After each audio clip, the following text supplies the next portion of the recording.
여러분 반갑습니다. 행복할 진이의 진입니다. 잘 보내고 계신가요? 제가 저번 주에 이어 책 나눔을 지금 하고 있죠. 첫 번째 시간에 그 데일 카네기의 인간관계론의 첫 강 뭐였는지 여러분 기억하시나요? 사람을 다루는 기본적인 기술에 대해서 저희가 배웠지요. 그리고 오늘은 두 번째, 사람들이 당신을 좋아하게 만드는 6가지 비결입니다. 첫 번째, 어디서나 환영받는 비결에 예화가 하나 나와 있어요. 루즈벨트 대통령 아시죠? 루즈벨트 대통령이 사람들에게 어떻게 다가갔냐면 어떤 하인이 있었어요. 그 하인이 메추라기가 어떻게 생겼는지 궁금했단 말이죠, 평소에. 전화 한 통을 합니다, 루즈벨트가. 띠리리. 지금 창밖에 메추라기가 있으니까 한번 보라는 거죠. 그랬더니 전화를 끊고 나서 보니까 저렇게 생긴 게 메추라기구나 라고 생각해 보세요, 여러분. 대통령이에요. 대통령님이 하인에게 전화를 하셔가지고 메추라기가 저렇게 생겼다고 이야기해 주는 거는 평소에 그 하인의 말에 경청하고 얼마나 많은 관심을 가졌겠어요. 그죠? 그래서 그 말 한마디도 놓치지 않았다는 거죠. 그 하인은 저 같으면 굉장히 감동을 받았겠는데 하인도 마찬가지였을 거예요. 루즈벨트 대통령이 이렇게 잘하는 게 뭐냐면 타인들에게 본인의 직책과 상관없이 타인들에게 관심을 되게 많이 가졌다는 거예요. 특히 평소에 집 근처의 사람들에게도 인사를 하셨다고 해요. 안녕 애니, 안녕 제임스 하고 반갑게 인사를 했다는 거죠. 어떻게 여러분들 이 책에도 나와 있지만 고용인들이 이런 사람을 좋아하지 않을 수 있을까요? 그죠? 우리 사장님들 한번 생각을 한번 해보셔야 돼요. 타인을 배려할 때 얼마만큼 내가 관심을 가지고 그 사람에게 필요한 것들을 내가 채워주고 있는지. 작은 관심 하나. 말을 한마디 한마디를 잘 경청해서 들었을 때 그에게 필요한 것이 무엇인지 이게 뭐 물질로 해주는 건 아니잖아요. 메추라기가 저기 있다라고 전화 한 통 한 거. 엄청 그 하인에게는 감동이 되고 충성심으로 더 와닿았겠죠. 이런 루즈벨트 대통령의 예화도 있고요. 나폴레옹 여러 가지 예화들이 있습니다. 근데 책의 81페이지 뭐라고 나와 있냐면요. 당신이 먼저 다른 사람에게 관심을 보이면 당신한테 관심을 갖게 애써서 2년 동안 사귈 수 있는 친구보다 훨씬 더 많은 친구를 2달 안에 사귈 수 있다. 그러나 우리는 다른 사람들의 관심을 받으려고 별짓을 다 하면서 일생 동안 실수를 하는 사람들이 있다는 것을 알고 있다. 사람들은 당신한테 관심이 없다. 나에게도 관심이 없다. 그들은 오로지 자기 자신에게만 관심이 있을 뿐이다. 아침부터 저녁까지 오로지 자기 자신에게만 관심이 있다. 이런 사람들 대부분 다 우리는 이렇다는 거예요. 근데 제가 아까 예화로 말씀드린 루즈벨트 대통령처럼 나 말고 나 외에 누군가에게 관심을 가지고 선의를 베풀고 그들의 말에 경청해 주는 거. 이렇게 한다면 첫 번째 어디서나 환영받는 사람이 될 수 있다는 거예요. 두 번째는 좋은 첫인상을 남기는 비결입니다. 뭐가 있을까요, 여러분? 좋은 첫인상. 행복할지니를 보시면서 첫인상 괜찮네, 나쁘네, 뭐 이렇게 평가하실 거예요. 근데 저는 지금까지 살아오면서 첫인상을 좋게 남겨야지 생각을 늘 하고 살거든요. 근데 여러분들에게 어떻게 다가가는지는 알 수가 없네요, 여러분. 좋게 봐주시기 바랍니다, 여러분. 저도 이 책을 보면서 더욱더 노력하겠습니다. 좋은 첫인상을 남기는 비결은 바로 스마일. 미소를 띄워라는 겁니다. 미소를 띄워라. 여러분들의 만약 당신들이 당신을 만나서 즐거운 시간을 보내기를 기대한다면 당신이 상대방과 즐거운 시간을 보내야만 한다. 이 부분 되게 중요한 것 같아요. 저희는 누군가 만나서 저 사람과 즐거운 시간을 보내고 싶은데 라고 생각을 하지만 중요한 건 뭐냐면 내가 상대방과 즐거운 시간을 보내야지 라고 생각을 하는 거예요. 생각을 조금 바꿔서 내가 먼저 노력하는 거죠. 내가 먼저 미소 띄고 내가 먼저 상대방에게 다가가는 거예요. 그래서 저희가 말로는 나는 행복하고 싶어. 나는 상대방에게 좀 인기가 많고 싶어. 나는 어디 가서나 인정받고 싶어. 라고 말하는 대신 행동으로 너무 쉽게 할 수 있는 거, 돈 들이지 않고 할 수 있는 게 무엇이냐면 바로 미소 띈 얼굴로 상대방에게 다가가라는 것입니다. 그것이 바로 두 번째 좋은 첫인상을 남기는 비결입니다, 여러분. 그러면 저희가 웃고 싶지 않아요. 그죠? 이렇게 막 웃고 싶지 않아요. 근데 웃으려면 무엇을 해야 할까요? 무엇을 해야 될까요, 여러분? 억지로 웃어야 된답니다. 억지로라도. 여러분 보면 웃음 치료사 하시는 분들 계시잖아요. 손뼉을 치면서 막 박장대소를 하세요. 그렇게 웃을 상황이 아니더라도 내가 웃도록 억지로 웃도록 노력을 하면 당연히 웃게 된다는 거죠. 네. 쉬운 것 같으나 어려운 부분이에요, 여러분. 그죠? 그래도 한번 노력해 보시기 바랍니다. 그래서 행복은 여러분, 제가 행복할진이라는 이름을 갖고 있는데, 행복은 여러분 외부 상태에 어떤 외부 환경에 달려있는 게 아니라고 되어 있어요. 이 책에서도. 내부 환경, 즉 내가 마음을 먹기에 달려있다. 내 마음 먹기에 행복은 달려있다라는 거 여러분 기억해 주셨으면 좋겠어요. 그리고 볼까요? 저희가 세 번째, 이것을 못하면 문제에 처한다. 뭘까요, 여러분? 앤드류 카네기 아시죠? 강철왕이라고 불리는. 여기 지금 데일 카네기 인간관계론 책에도 앤드류 카네기에 대한 예화들이 좀 많이 나오는 편입니다. 제가 105페이지를 보면 읽어드릴게요. 10살이 되던 해에 카네기는요, 사람들이 이름에 대해 놀라울 정도의 중요성을 부여해야 한다는 사실을 발견했습니다. 그리고 그 점을 협력을 이끌어내는데 사용했습니다. 여러분, 이름을 기억하는 거예요. 이름을 기억하는 거. 제가 이걸 좀 잘하는 편이에요.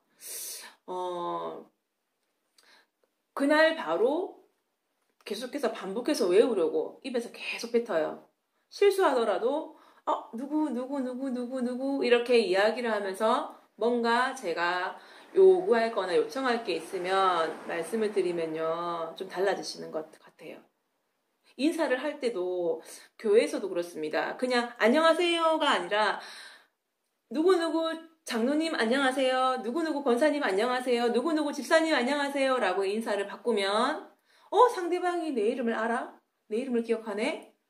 조금 달리 보이실 거예요. 여러분, 그래서 그냥 인사하지 마시고 상대방의 이름을 불러주면서 인사하는 것들을 한번 바꿔보실까요? 두 번째 미소 짓는 것과 세 번째 연결시켜서 이름을 불러주자. 그러면 어떤 것들이 협력을 요구하는 일들이 생길 때도 협력을 쉽게 이끌어낼 수 있다. 이게 앤드류 카네기의 예화를 통해서 나타난 부분이에요. 자, 그러면 여러분, 네 번째는 뭐였을까요? 좋은 상대가 되는 비결입니다. 여러분, 가슴에 손을 얹고 우리는 과연 상대방에게 좋은 상대가 되는가요? 나는 상대방한테 참 좋은 사람이야 라고 여러분 어떻게 생각하세요? 예를 들어서 여러분 뭐 사업을 하신다. 고객님을 만나요. 그러면 고객님을 만나는데 좀 고객이 화가 나 있어. 그 화가 난 고객을 만족스러운 고객으로 좀 바꿔놓으시려면 어떻게 하면 될까요? 그죠? 제가 여기서 예화를 들게요. 제가 얼마 전에 이제 휴대폰 가게를 갔습니다. 그 가게에서 어떤 점원이 제가 이제 휴대폰에 본인 인증을 바꾸려고요. 제가 여쭤봤어요. 본인 인증을 바꾸러 왔습니다. 하는데 양수인, 양도인 이제 이런 말을 쓰면서 양도인이십니까? 양수인이십니까? 딱 알아들었죠. 저는 양수인이니까요. 제가 제 이름으로 이제 바꿀 거니까요. 근데 메모지에다가 필요한 서류를 적어주시는데 무슨 말인지 모르겠더라고요, 제가. 그래서 이 종이 이렇게 글자도 못 알아보겠어요. 본인의 글자를. 그래서 글자 못 알아보겠는데 혹시 프린트된 그런 어떤 안내서 같은 게 있습니까? 하니까 없대요. 이거 없다고 그러고 나서 끝이었어요, 말이. 예. 제가 좀 당황스러웠어요. 그러면 글자를 많이 못 알아보시겠어요? 제가 좀 더 도움을 드릴까요? 이렇게 얘기해주면 얼마나 좋을까요? 근데 그렇게 얘기하고 나서 제가 여기 줄 그어놓은 거에 양도인과 양수인을 설명하면서 제가 양수인인데 양수인의 핸드폰 말고 양도인의 핸드폰이 필요하다고 말씀하시는 거예요. 제가 정확하게 다시 양도인이면 휴대폰 지금 본인의 인증을 갖고 계신 분이 저한테 양수를 지금 해주는 거예요. 남편 핸드폰이었잖아요. 남편 핸드폰을 양도인, 저는 양수인. 그러면 남편 핸드폰을 갖고 와야 된다는데 그럼 이러면 어떻게 하냐고 제가 물어봤어요. 핸드폰을 갖고 올 수가 없어요. 제가 가족관계 증명서 여러 가지 서류를 갖고 왔는데 핸드폰이 필요하다는 건 제가 오늘 처음 듣습니다. 제가 114에 전화를 미리 해봤어요. 해보니까 이거 이렇게 해오면 된다고 하시던데 라고 말씀을 드리니까 124는 제대로 안 가르쳐 준다는 거예요. 본인한테 물어봐야 된다는 거죠. 이게 말이 됩니까, 여러분? 좀 불친절하다는 느낌이 들었었어요. 저희가 휴대폰 관련해서 124에서 물어보는 건 당연한 거 아닌가요? 고객센터에다가 물어보고 가까운 대리점을 통해서 갔는데 그렇게 표현을 하시더라고요. 근데 그날 뭔가 기분이 안 좋으셨는지 업무가 많이 밀렸는지 그건 제가 알 수가 없어요. 없는데 저도 조금씩 화가 나기 시작하더라고요. 제대로 안내를 자기는 해준다고 해주는데 제가 생각했을 땐 다른 내용이니까. 그래서 제가 어떻게 했냐면 휴대폰을 들고 한숨 이렇게 쉬고 알겠습니다 하고 다시 차로 걸어갔죠. 시간을 빼서 갔는데 안 된 거예요. 그래서 다시 124에 전화를 합니다. 여보세요. 해서 이렇게 됐습니다. 라고 설명을 했죠. 설명을 했더니 그쪽에서 하시는 말씀은 저희가 대리점에다가 전화를 한번 해보겠습니다 하고 전화를 하신 거죠. 그랬더니 뭐라고 결론이 나왔냐면 그 일하시는 분께서 저하고 소통이 잘못됐다라고 이야기하는 거죠. 여기서 여러분 중요한 거 제가 이 부분을 이야기하면서 말씀드리는 거는 본인이 저랑 잘못됐다라는 것보다는 본인이 잘못 설명했다라고 말씀하시는 게 맞지 않나. 제가 그럼 소통이 잘못됐다라는 것은 제가 잘못했을 수도 있겠네요. 이렇게 물었어요. 그랬더니 다시 한번 가보시겠습니까? 제가 한 20분 거리를 다시 또 걸어서 갔습니다. 가서 보니까 남자 직원이 없어요. 전화를 하고 피한 건지 뭐 화장실을 간 건지 저는 알 수가 없어요. 잠시 후에 오더라고요. 제가 쳐다봤습니다. 이렇게 눈 보시죠. 이렇게 쳐다봤습니다. 아무 말 없이. 그랬더니 못 본 척하고 그냥 들어와서 앉는 거예요. 제가 어떻게 했겠습니까, 여러분? 말을 했어요. 저기요, 아까 제가 설명을 들은 것과 다르게 124에선 설명을 해주셨습니다. 제 설명이 맞던데 지금 저를 보고 얼굴을 보고 바로 고객님 미안합니다. 제가 좀 잘못 소통한 것 같아요. 잘못 설명해드린 것 같아요. 라고 말씀하셔야 되는 거 아닙니까? 라고 얘기했어요. 당연한 거잖아요. 근데 그분이 사과를 안 하시더라고요. 참 저는 이해가 잘 안 갔어요. 그래서 앞에 있는 여자 직원한테 얘기를 했죠. 제가 아까 설명하는 거 못 들으셨어요? 그 설명이랑 114의 설명이랑은 맞는 내용이고 이분께서 잘못 설명해 주셨는데 지금 바로 저런 행동은 잘못된 것 같습니다. 미안하다고 사과 한번 하시면 다 끝나는 것 같은데요. 제가 화가 난 고객 입장이잖아요. 그죠? 여기 나와 있는. 어떻게 하면 좋을까요, 여러분? 그분이 저한테. 그냥 제 입장을 들어주셨으면 됐을 것 같아요. 그죠? 제가 이렇게 근데 하고 나서 사과해야 된다 하니까 뭐라고 하시냐면 눈을 약간 좀 이렇게 치켜뜨고요. 그분의 태도가 미안합니다. 왜냐하면 그 여자분이 미안하다라고 사과하라는 거예요. 그분한테 시킨 거예요. 그러니까 미안합니다. 더 해드릴 거 있나요? 이렇게 표현하는 거죠. 그냥 미안합니다 한마디로 하면 되는데 뭐 더 해드려야 되냐는 식으로.